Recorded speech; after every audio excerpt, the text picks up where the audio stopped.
पराग ढोबळे सोडले गेलेत। पराग, या ठिकाणी काँग्रेसचा मोर्चा आहे आणि किती तरुण या ठिकाणी बेरोजगार करून जमलेले आहेत, आपण समजू शकतोय का?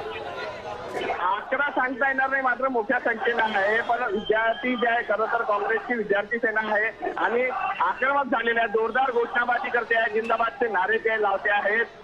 बेरोजगार आहे, आम्हाला नोकरी द्या, आश्वासन सरकारनं दिलं होतं ते पूर्ण करा, अशा पद्धतीची मागणी घेऊन केलेली आहे।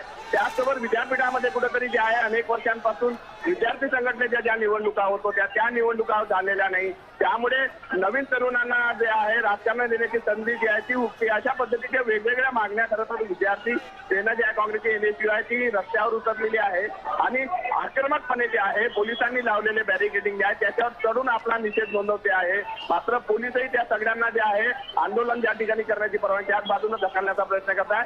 संघर्ष जो आहे पोलिसांचा आणि जो आहे विद्यार्थी संघटनेचा आहे ते आपल्याला या दृश्यांमध्ये पाहायला मिळतो आहे। जोरदार घोषणाबाजी सुरू आहे। पराग, मला असं नाही जाणून घ्यायचंय की या ठिकाणी मोर्चाची पार्श्वभूमी काय सांगता येईल? खरं तर बेरोजगारीचा मुद्दा हा काही केवळ आजचा नाहीये, हा अनेक वर्षांपासूनचा प्रलंबित प्रश्न आहे। मात्र अचानक आज हे मोर्चा काढण्यामागचं कारण काय सांगता येईल? खरं तर एनएसयू जे आहे विद्यार्थी संघटना असल्यामुळे गेल्या अनेक वर्षांपासून अशा आंदोलन करत असतात बेरोजगारांचे, कारण बेरोजगारांचे प्रश्न घेऊन विद्यार्थी संघटना काम करत असते। त्यामुळे आता त्यांचं म्हणणं आहे की सरकारनं आश्वासन दिलं होतं का दरवर्षी आम्ही इतके रोजगार देऊ, ते आश्वासन पूर्ण होत नाही आहे। अशा पद्धतीचा त्यांचा जो आरोप जो आहे तो सरकारवर होतोय आहे आणि त्यामुळे नोकरी द्या किंवा आम्हाला रोजगार द्या अशा पद्धतीची मागणी करताय। हातात भगतसिंगाचा फोटो आहे, नेहरूचा फोटो घेऊन हे सगळे मागण्या करतायत।